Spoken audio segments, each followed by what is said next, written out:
started. I'm telling you, this Brusho stuff, there's so many ways to use Brusho, and I'm only going to show you one today. But I will have some other videos on my YouTube channel showing you other ways to use Brusho, because it's truly a fun way to do great backgrounds. I'm telling you, it's awesome.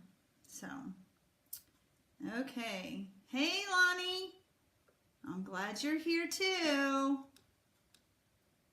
Boy, my internet must be a little slow.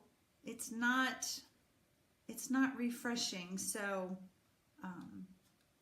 okay, I think I'm just going to get started, and we will see who all has joined us as I get going. So, are y'all ready to see my card?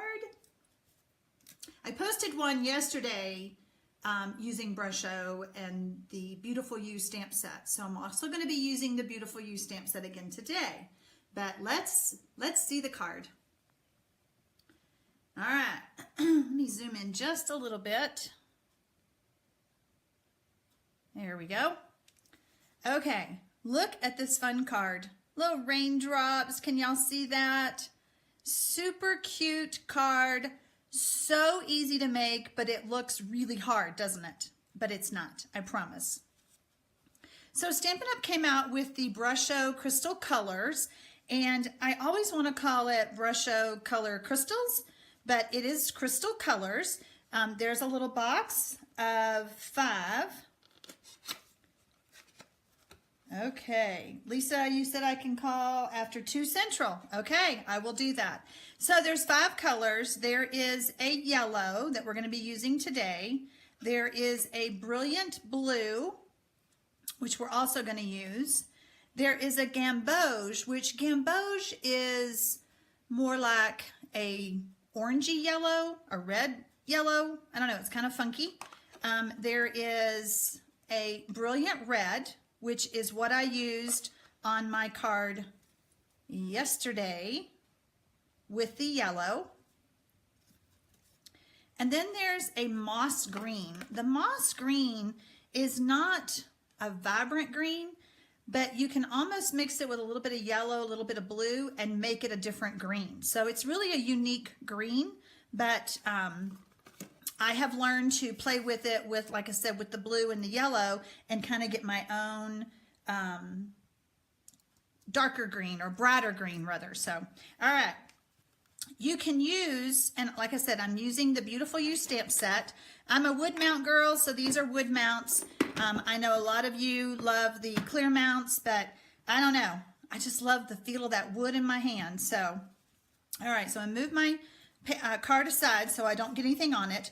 You want to make sure you have several layers of paper towels, because I'm going to be using water, and you can use either the little spritzers that Stampin' Up! Sells, or I just took an old bottle of Stampin' Mist and I wrote water on it, because when I'm doing a lot of these cards, I go through a lot of water. So running back to the sink to fill this one up, not always convenient.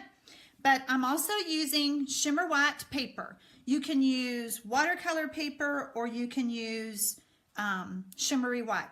I prefer the shimmery white when I'm stamping directly on it, but it's totally up to you. The watercolor paper gives you more of a watercolored stamped image. It is a thicker paper than the shimmery white, but the shimmery white works just as well, and I'll show you a few tips on how to make that work better for you. Okay, let's see who else has joined us. Hey, Robin, so glad you're here. Okay, we are going to, let's see. All right, so I guess that's everybody. We're going to go ahead and get started. The first thing you want to do is you want to spritz your paper, and it's going to start to bubble and warp a little bit, but that's okay. Then I'm just going to sprinkle. And this stuff I really think is going to last me the rest of my life. I have used it so much, and I know that I haven't even made a dent. But you can see the colors already starting to move. Now these are actually crystals that are like a pigment paint. So they are going to be activated by the water, and you can always add more water when you need to. It just takes just a little bit to do this. Now I'm going to just really spritz it. And I'm going to keep spritzing it until I have all of those crystals activated and how I want them to look. Every time I make this card, which has been a couple of times, they're always different. And so you can see how the water has pooled along the edge. If you don't like that, which I don't, I just lift it up, and let that water go to my paper towel. Now, for some reason, my blue isn't as dark as I want it, so I'll straighten this back down. No problem. I'm just going to add some more because I want this to be like a dark, stormy night kind of a scene.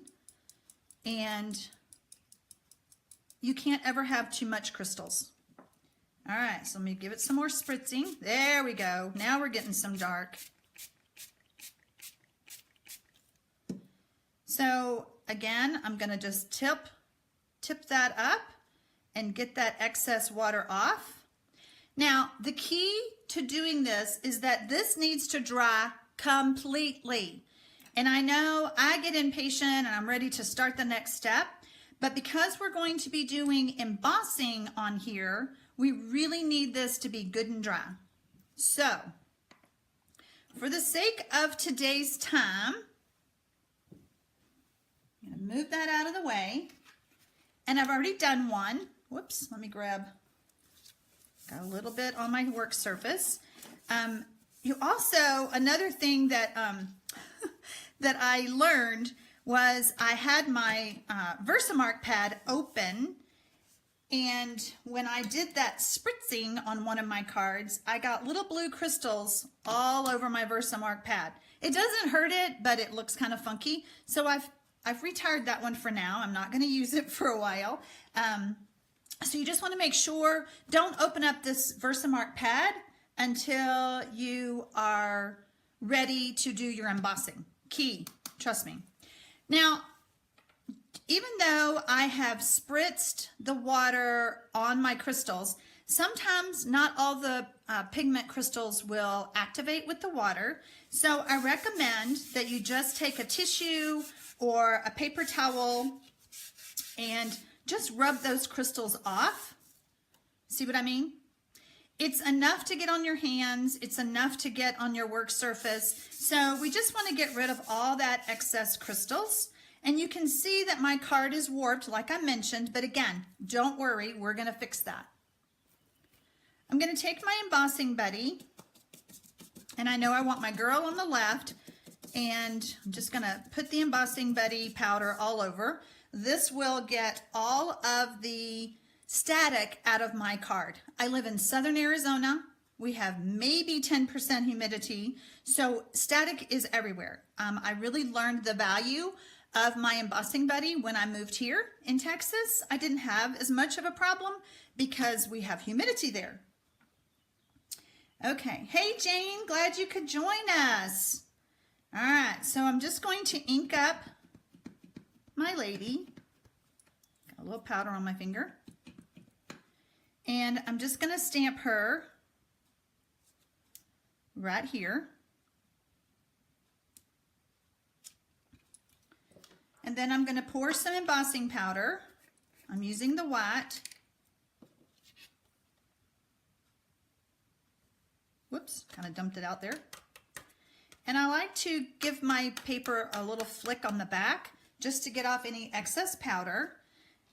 Now I apologize, you're going to hear my heat tool, but it's a cool little tool. It's not too loud.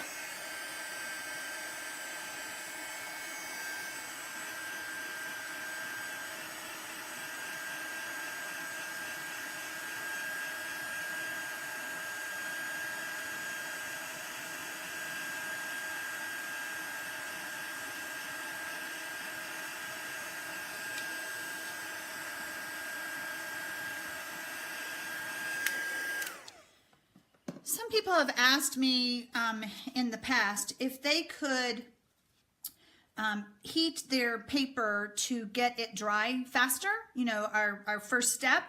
When you do that, so you can tell when I took the heat tool to it, see how it warps? I like to just turn it over.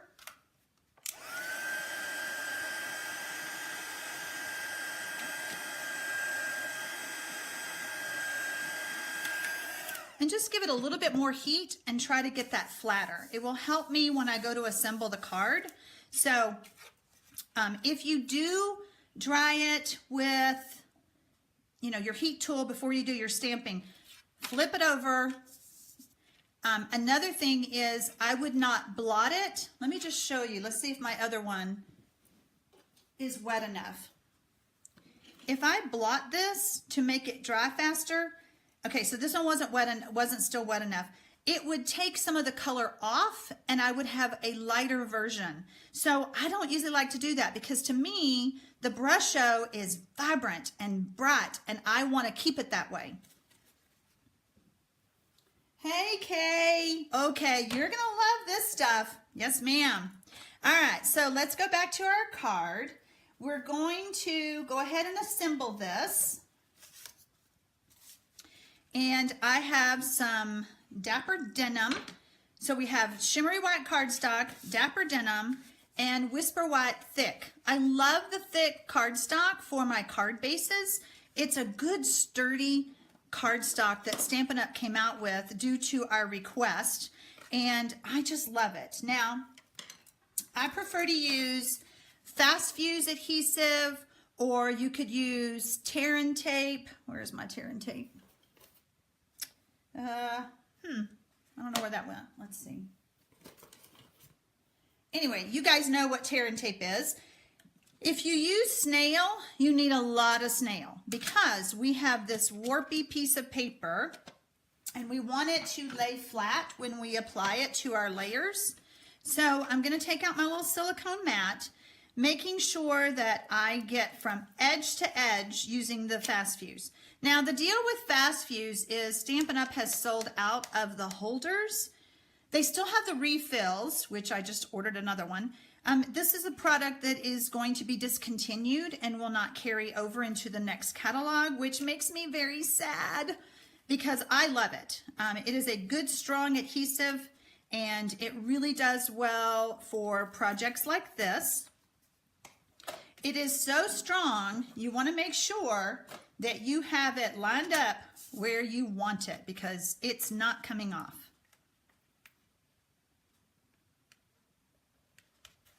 And I like to start rubbing it down and getting all those sides straight and flat. And if you can tell, my card is still a little bit warped, but when I add it to the card base with more snail, and I don't have to be exactly edge to edge with this layer, but I do want it on all sides.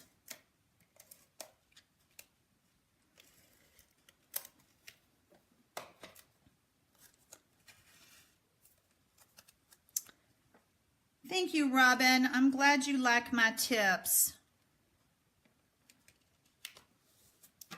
Okay, so now my card lays perfectly flat. Isn't that just gorgeous? I mean, it's just stunning.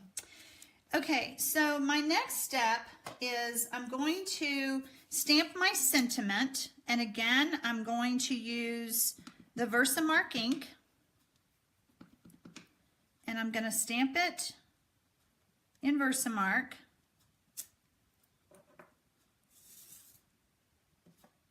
Pour a little of embossing powder on it. Give it a few flicks. And I know that my heat tool is going to burn my fingers, so I like to hold it with some tweezers. And here we go again with the heat gun.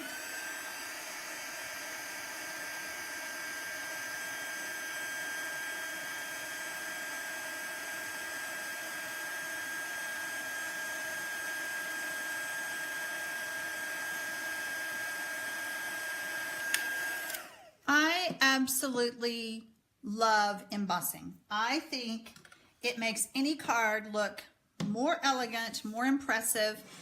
And anytime I can add embossing to a card, I do it because I just love it. So, all right, so the next thing I'm going to do is I'm going to take my triple banner punch and I'm going to make a little banner tail out of this. I prefer to just turn this upside down. That way I can see where I'm going.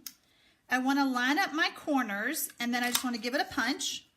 And if it's not short enough, I go in and do it again. What's it hung on? There we go. So I'm just going to line that up and punch. Now I'm happy. I'm going to add this on with some dimensionals. And I think it only needs 2. Whenever I use dimensionals, I like to dig my fingernails into that backing because it helps release it. And that's whether you have nails or not. I mean, any length of fingernail will do that because then that way you're not sitting there and picking that backing off.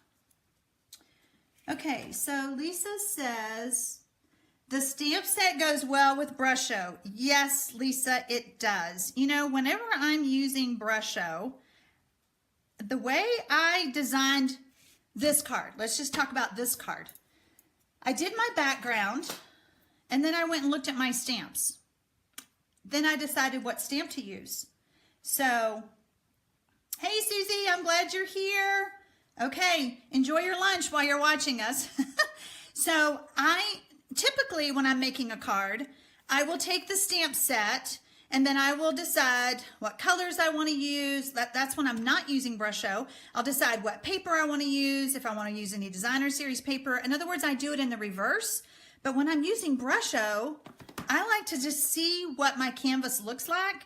That inspires me to go get the stamp set. So thank you, Lisa, for mentioning that. All right. Stampin' Up! Has these adorable little glitter and, let's see what they're called, glitter and clear epoxy shapes. Sorry, that's so tiny. Some of them are circles and some of them are little raindrop, teardrop things. Perfect for my rainy day card. You know, sometimes sending cards to people when they're having a bad day or, you know, they've had a loss in their family. I mean, it's really, those cards to me are the hardest ones to make, you know, because what do you say? I'm trying to see how this is lined up.